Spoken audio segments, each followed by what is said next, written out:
Okay, so there was a question about chord inversions as well as the key of A flat. So let's try first getting the A flat major scale. So what's that? A flat, B flat, C, D flat, E flat, F, G, A flat.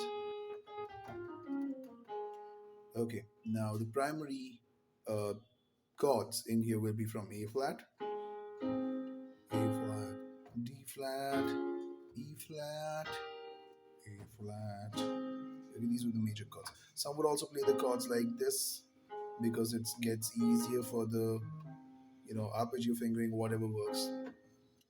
Now practice the three chords root position first. After that, one hand at a time, play just using three notes. The triads, play the inversions. So for A flat, then with the C, that's the first inversion, A flat major, then it's the second inversion, and back, complete and back. Practice this. Make sure you can say these chord names and remember them by the degrees. One thing I also do is imagine this chord shape in two octaves. So here and here simultaneously. That makes it easy to move actually. Okay. Um, and remember them by the note names. All right. Then you do the same thing for the next primary chord here. So after A flat, it goes D flat, and same first inversion, second inversion, and do the same for the E flat.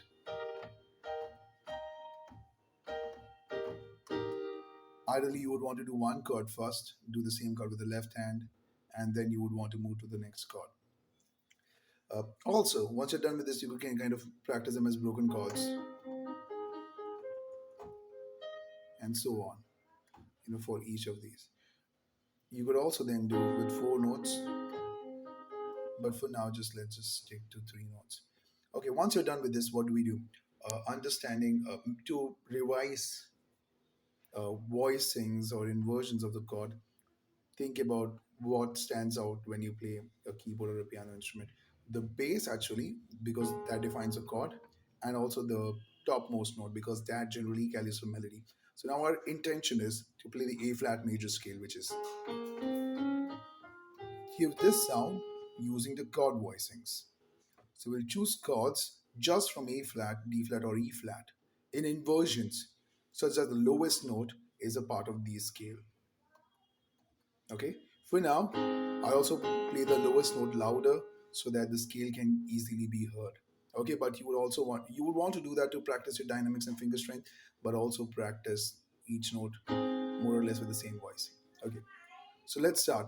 The lowest note plays the A flat major scale. So A flat root position. This is the next note. So E flat. That's the second inversion of E flat. Then the C note is A flat first inversion. Right. So sorry, I cannot see.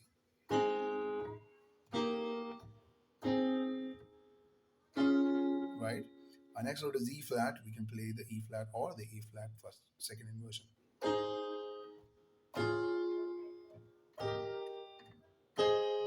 Okay, so I was hitting these notes obviously louder so that you would hear those notes, chords. Uh, so while you're playing chords, you hear the scale out. Listen to it again.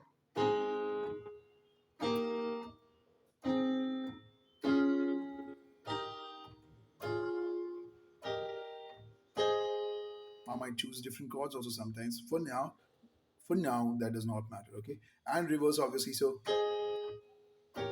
oops, sorry. We are just using primary chords.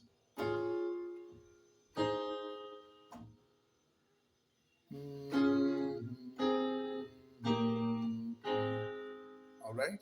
So you could do the same thing then with the left hand. All right. There will be one more thing, like generally in classical music, for instance, you don't go from a fifth to a fourth because fifth creates a tension. You resolve the five always to the one.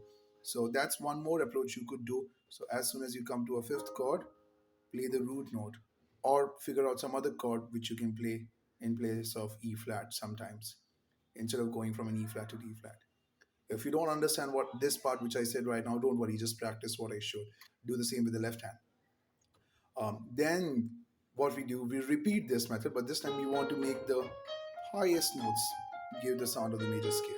So let's try making the highest louder and choose chords within A flat, D flat, E flat to give these. So A flat, first inversion will give me A flat. The next note is, so maybe I can play an E flat in note position. Next is a C, so again an A flat. Okay, so let's try that.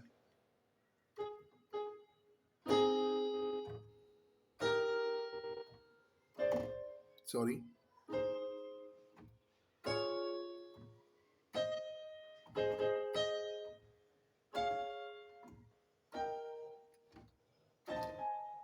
Oops, I'm not able to see. Okay, and you could do that backwards too. Do the same thing with the left hand again. So practice such that the highest notes are carrying the major scale sound. So you will also do something like this. Okay, but you could do this too. Anyway,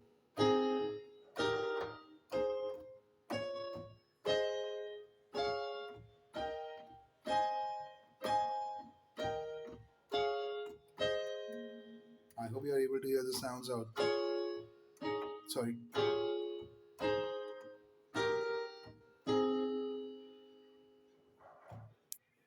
And then do the same thing with the left hand. Okay, and I did say about the 4 5. What you could do is now, once you're comfortable with this, you can do the inversions for the rest of the chord degrees in this scale, which is why it actually kind of helps to do the chords separately for all 12. But anyway, if you're practicing in one key, you could do it for the other degrees of the scale too, and then start combining them. Or you could also increase it by making seventh chords, especially for the dominant degree.